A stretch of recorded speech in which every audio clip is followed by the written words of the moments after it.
Om Jnanatimidandhasya Jnananjana-shalakaya Chakshurinmilitam Yena Tasmai Shri Gurave Namaha. Hare Krishna, Krishna Krishna, Hare Hare, Hare Rama, Rama Rama, Hare Hare. Someone asked me, a devotee asked me, a question which I'll attempt to address now with some other issues. Guru issues, big issues within ISKCON. The question was, how should we respond if a devotee, especially a senior devotee, criticizes our guru? Note the clause, especially a senior devotee. The implication was that, well, we don't like it, but if it's a senior devotee, then we have to take it seriously, or we have to listen. You can't just override a senior devotee.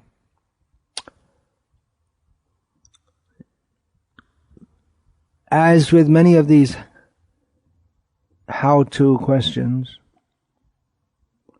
it's general questions, so it's very difficult to give a specific answer specific to the situation. What's he saying? First of all, what's the senior devotee saying? We should first of all see, is it according to Guru, Sadhu and Shastra?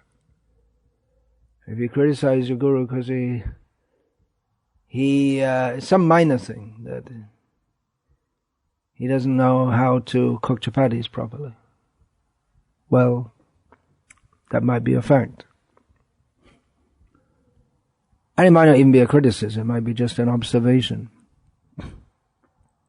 I'm not sure if I could cook chapatis properly. It's been a long time since I cooked. I used to cook good chapatis, but it's been a long time. Probably take some time to get back in practice. Different factors. Is it actually in a critical tone? What is the motive? What is your relationship with that devotee that he's speaking to you like this? You could ask the devotee, why are you saying this? Because naturally, a disciple, they want to keep their faith in their guru. It's the cornerstone of spiritual life.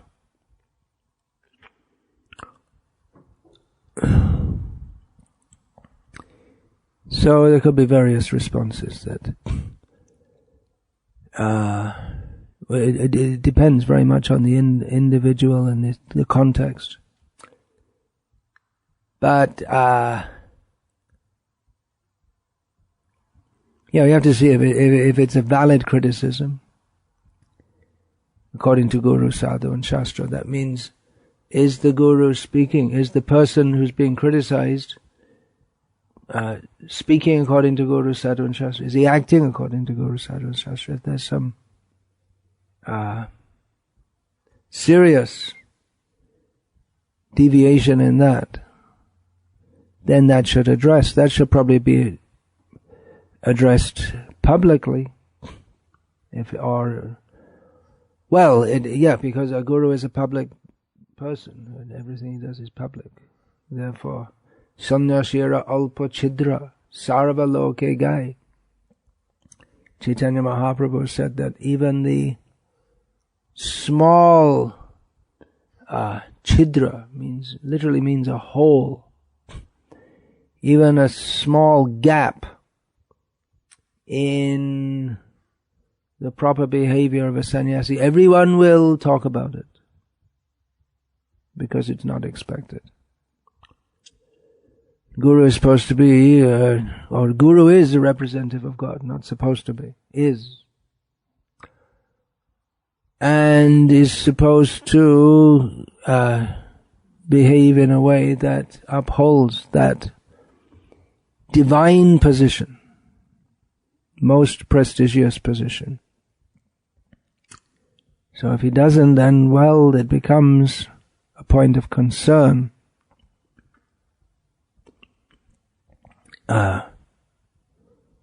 there may be grounds for that, but on the whole, it's there may be grounds for criticism, but on the whole, it's can be a very delicate issue, because the cornerstone of advancement in spiritual life is faith in the Guru.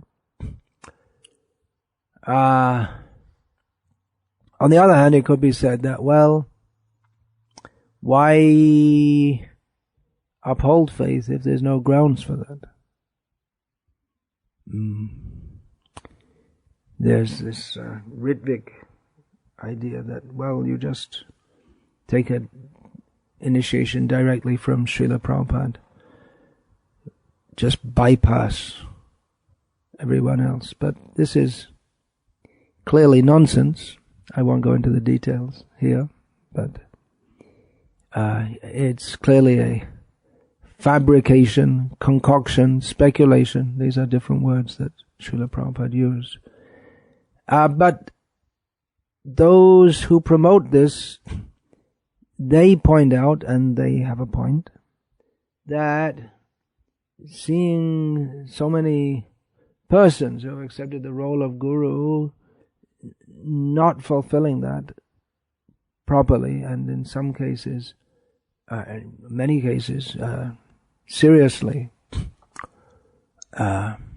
breaking the rules of Krishna consciousness, well, they'll say, well, that's also nonsense. So what is sense? If there's nonsense, there should be sense. What makes sense?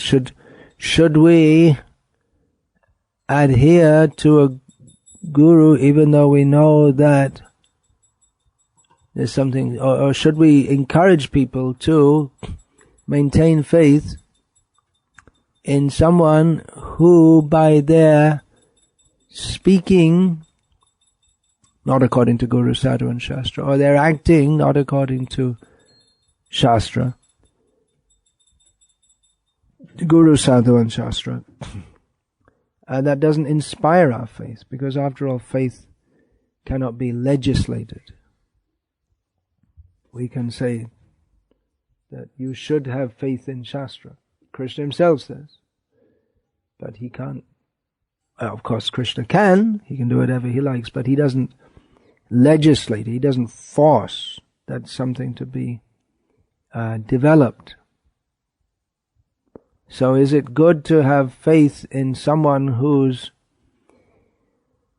more or less a devotee, but who doesn't uphold, or who has disappointed us in not upholding the best value, or should we not? Well, it's difficult to maintain.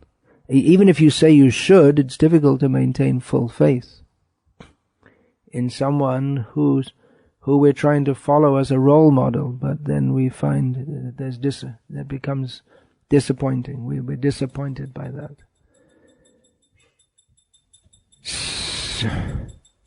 So,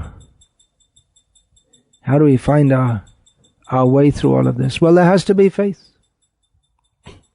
There has to be faith. There has to be faith that if we're sincere, Krishna will help us. It's unlikely that we can if someone has been in a position, sambhavitasya chakyatya maranadati richate. Krishna says in Bhagavad Gita, for one who's been respected, dishonor is worse than death. So for one who's been in a position of high respect, but who is later seen not to live up to that, it's very difficult to place full faith there. So many devotees, they say, well, we should place faith in Prabhupada, and that seems to be because we have full faith in him. But that seems to be the default position that our movement's moving toward. But one is supposed to have faith not only in the previous acharyas, one is supposed to have a personal guru and guide also. Now, what we do see in our movement is that many devotees, they have a guru, but it's almost as if they don't have, in the sense that they have very little contact with that guru. Of course, most of Srila Prabhupada's disciples had very little personal contact with him. And even those who are considered in the inner circle, they also didn't, most of them, with the exception of very few, didn't have Prabhupada's personal association most of the time. After the first few months of the movement, there were very few devotees who had Srila Prabhupada's personal association on an ongoing long-term basis, because Srila Prabhupada is always traveling. I've heard it said that a devotee had said to Srila Prabhupada that, Srila Prabhupada, I always want to remain fixed at your lotus feet, and Srila Prabhupada had quipped back, well, that'll be a difficult job because I'm always moving. Of course, it's understood to be fixed at the lotus feet. That is the whole point, that the association is primarily by hearing and following, not by being personally present.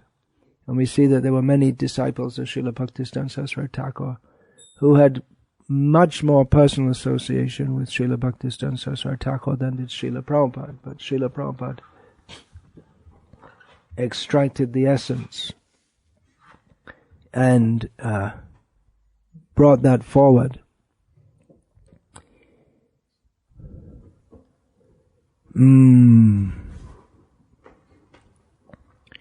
So, yeah, when someone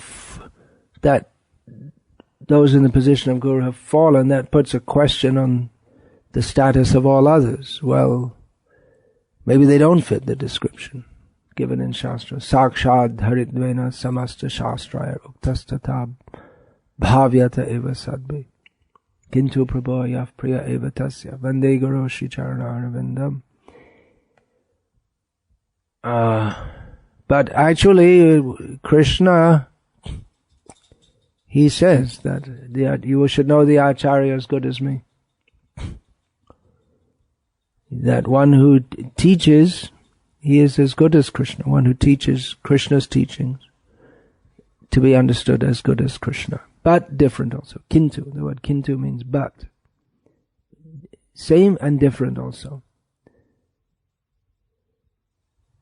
So what should one do if someone, senior devotee, criticizes? Well, again, I can only give a general answer, but you may ask, well, it depends on what the criticism is also. You may ask, well, why are you telling me this? Is it something that I need to know? And if me, then why not everyone else also? You could respond like that. Or you may, if find it too disturbing, you may ask the senior devotee to please take that up with your peers and not with me. So there are different ways. Certainly a devotee has to protect himself from hearing that which will impede his spiritual life. But maybe the senior devotee is thinking that you need to hear this to promote your spiritual life. That maybe the senior devotee thinks that your faith in that person is misplaced. So, like I say, these are very delicate issues which have to be seen contextually. One of Srila Prabhupada, well, I can't say one of Srila Prabhupada's main instructions. He said 50% of his work is to establish Varnashram Dharma. So doing so would go a long way to, should go a long way to solving this, or rectifying this syndrome of devotee fall down. Practically, although initiations are going on, practically we hardly expect, the situation is such that we hardly expect everyone to remain in Krishna consciousness after taking initiation. Some devotee recently wrote to me recommending a disciple of mine for Brahminical initiation, which I'm generally quite slow to give. And the devotee said that, well, of course, can't be sure, but then you can't be sure of anyone. And that's true of everyone. So Varnashram is supposed to be a system which helps to, for devotees, that helps to protect against fall down, because Srila Prabhupada wrote in one purport that the main purpose of Varnashram is to protect from illicit sexual connection, which is a major fall down. I was going to say cause of fall down, but it is in and of itself fall down. Most of you are probably not aware of this, but it's big news in India and probably nowhere else, that one of the famous, what they call godmen, which is Indian English for sadhu, has been accused of raping a 16-year-old girl. So that's big news in India, and I don't think in Britain people are, in general, are much concerned. They have their own local concerns. So this is one of the big sadhus. There are a few, how many? 5 or 6 big sadhus in India. Including one sadhvi, if you want to call her a sadhvi, that hugging fisherwoman. So another of the big ones, he came out and said, which is laudable, and you don't hear many godmen saying this kind of thing, so it's especially laudable that sadhus should not be in close contact with women. They shouldn't be in such a position. There shouldn't be any, as Srila Prabhupada wrote, Caesar's wife should be above suspicion. I'm not sure who said that. Is that a Shakespeare quote? Anyone? Don't know. So it's apt that why should there be even suspicion? If a sadhu is never alone with a woman, then there can be no question of any such accusation.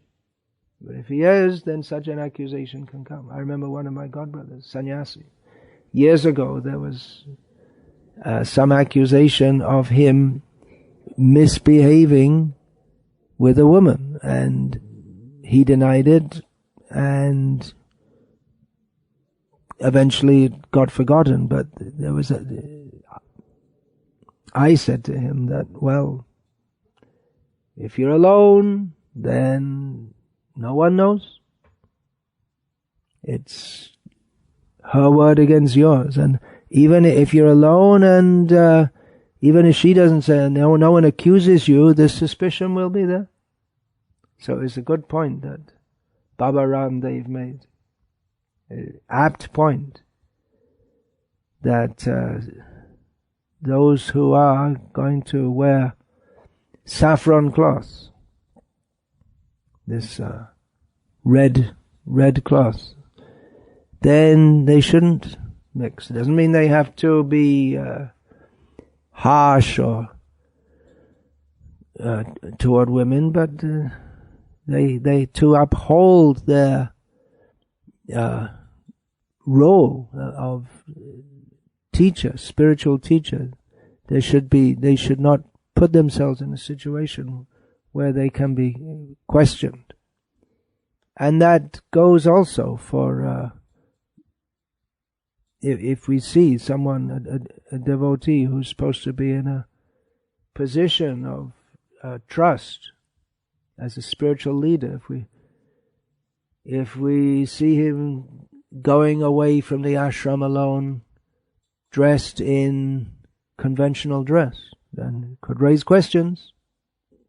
Why? What is this? Why is he doing that? Because then you have a license to, in the public eye, you have a license to do anything.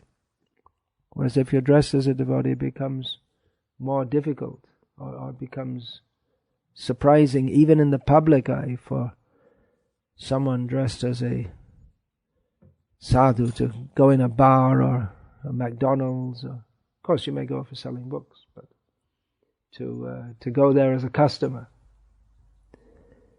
to go in a bar or a brothel or some such thing. And even if you don't have any such intention, the possibility can be there, as our devotees dressed in kami clothes for going and selling books and other things have often found out. I know myself, once I was in kami clothes at night in Amsterdam. I just arrived from Denmark, and I was trying to find the way to the temple, and prostitutes propositioned me. I don't think if I was dressed in devotee clothes I would. Another time on a plane I was dressed in kami clothes because I was going into Malaysia, which we have to enter in kami clothes because it's officially, it's a Muslim government. So this hostess was getting all friendly with me, and air hostess, which quite often happens in Asia, because for an Asian woman to catch a European man is considered a good catch for them. So at one point I just took off my hat to reveal my shaved head and said, "I'm a Hare Krishna devotee," and she took off quickly.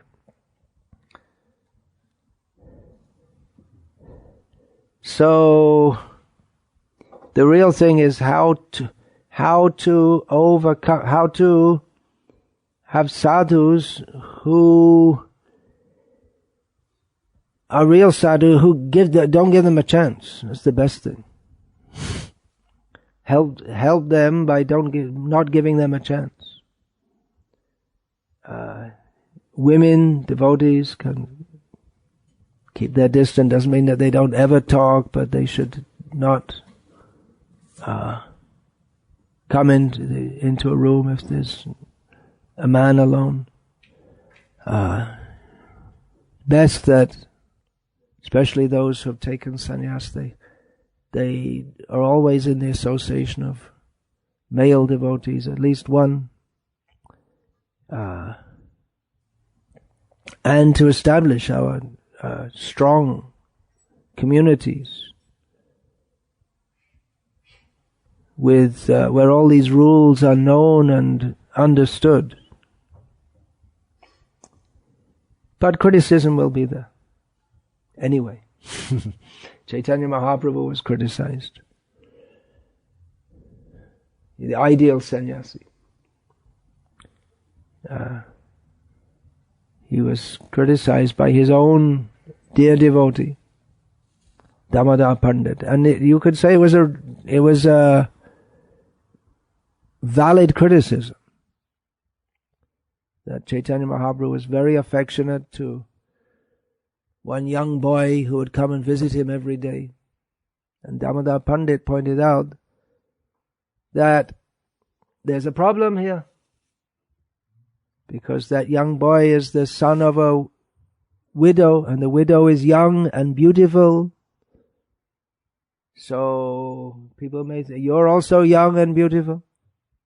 So people may think that your affection toward this boy is some kind of link some kind of affection toward that young widow.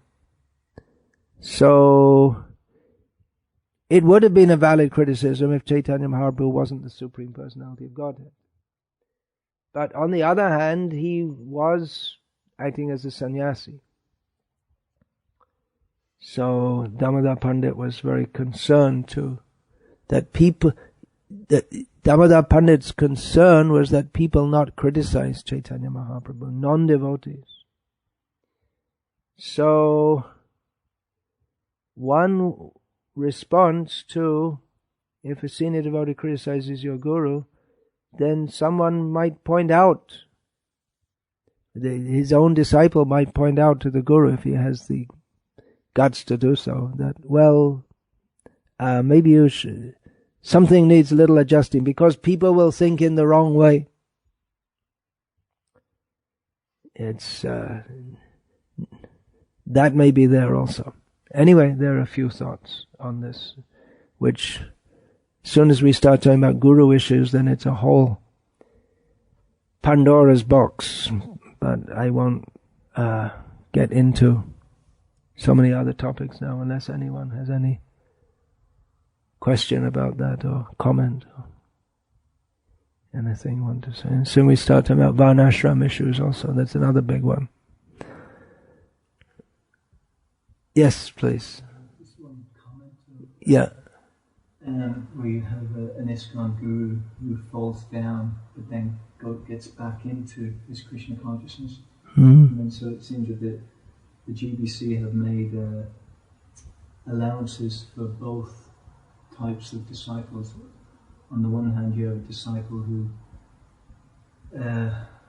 they still continue to take shiksha from their spiritual master, and then on the other hand, then allowance is made if the disciple, if their faith has been broken, then they can take shiksha elsewhere.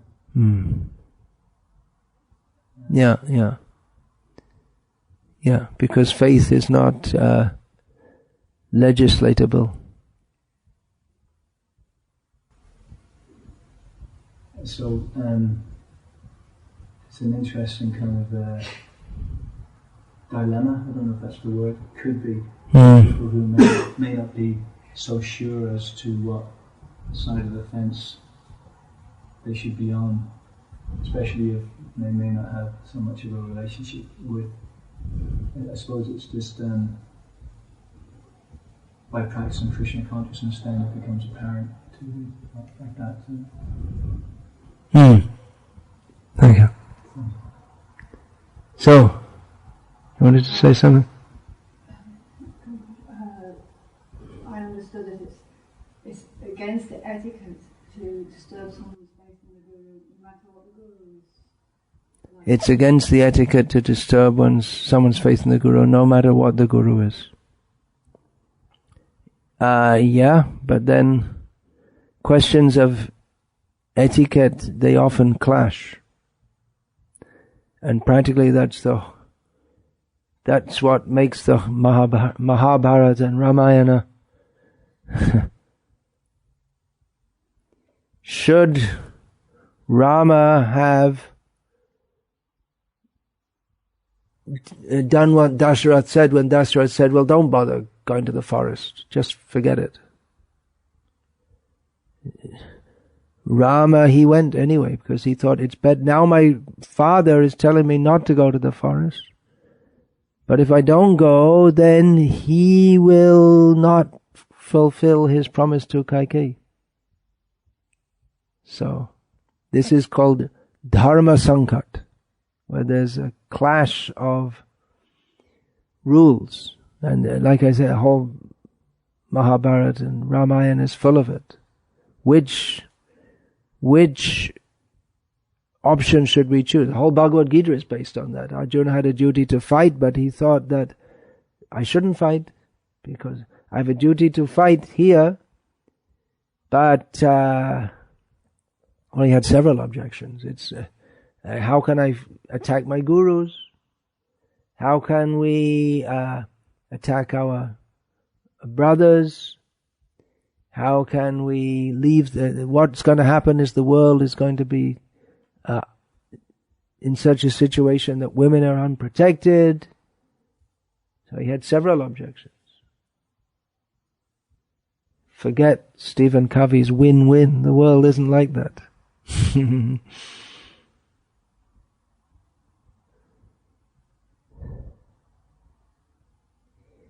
So in any situation, if there's a clash of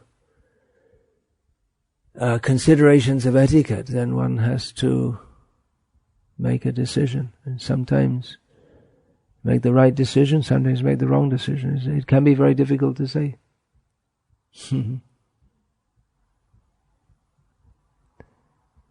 Therefore, Krishna says that Savaramba hidoshena.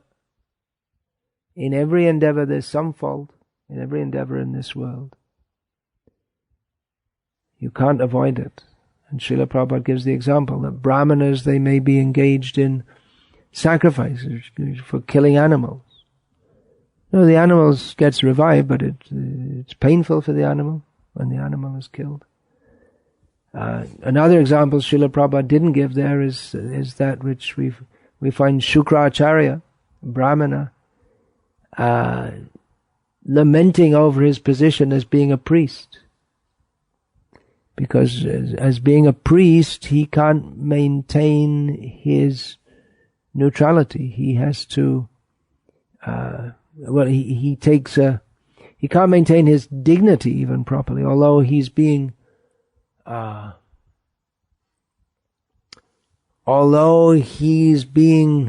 respected by his disciples in what's a materialistic guru-disciple relationship. Because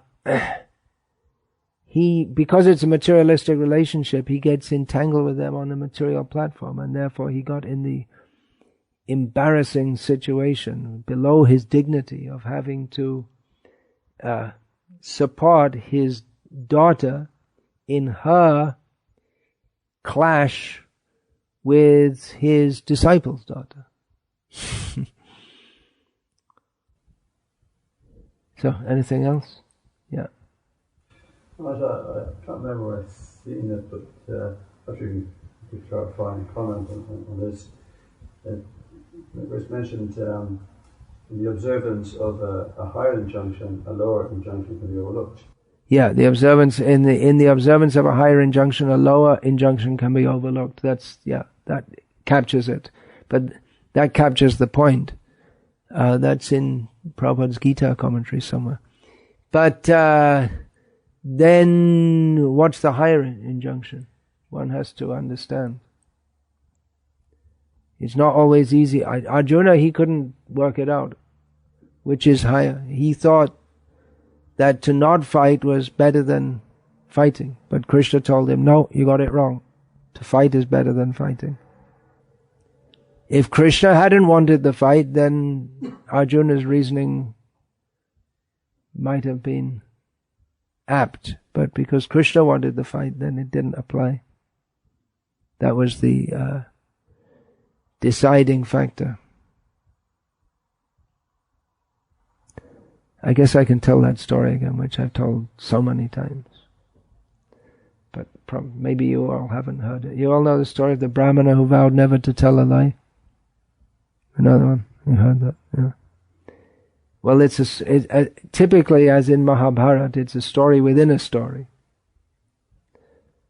So, let's give the meta story first.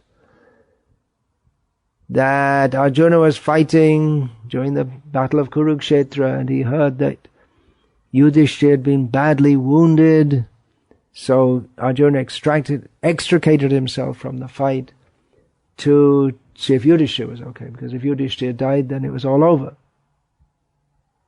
That was the system. If the king is killed, then the fight's finished. That's all. Then the whole party's lost. The whole party of which the king is the leader, they've lost. Even if their forces greatly outnumber the other forces, if their king is killed, then it's finished. No more fighting. They've lost. So Arjuna went to see Yudhishthira, and Yudhishthira was very upset to see Arjuna, because he thought, why do you come to see me? You should be fighting. Why aren't you fighting? And Yudhishthira started chastising Arjuna. And he said, well, what's really left to fight? What happened? You're just such a coward, and what do you got that Gandiva bow for anyway? Why don't you just throw it away? And then Arjuna drew his sword and went to kill Yudhishthira. And Krishna, who was there, because Krishna drove Arjuna there, said, what are you doing? Said, I'm going to kill Yudhishthira. Why? Well, I made a vow that if anyone ever tells me to get rid of my Gandiva, I'll kill them. I have to do it. And then Krishna, he told this story, that there was a Brahmin who lived at the edge of a village, next to a forest. In Vedic culture, villages were mostly at the edge of a forest. There's lots of forest. And this Brahmin had made a vow never to tell a lie in his life. One day, as he was outside his cottage, a man came running along in great fear, saying, I'm a merchant, I've got some gold coins, and there are some robbers chasing me. Where can I hide? So the Brahmin pointed, just go in the forest over there, hide over there. A few minutes later, a gang came running up and said, we are robbers, we're chasing a man with lots of money. Do you know where he is? And Brahmin said, yeah, he went in the forest just there. So the robbers went there, they killed the man and took the gold, and the Brahmin kept up his vow of never telling a lie in his life, and when the Brahmin died, he went to hell for not telling a lie in that situation. The principle of protecting a person who deserved to be protected is higher than that of not telling a lie, even if you made a vow never to tell a lie. And because he didn't understand this principle of dharma, the Brahmin had to go to hell for maintaining his vow. So Krishna told this to Arjuna. You can break your vow. There's a higher principle. Hare Krishna. Srila Prabhupada ki jai. Shri Gaura Nitai ki jai. Shri Radha Madhava ki jai. Hare Krishna.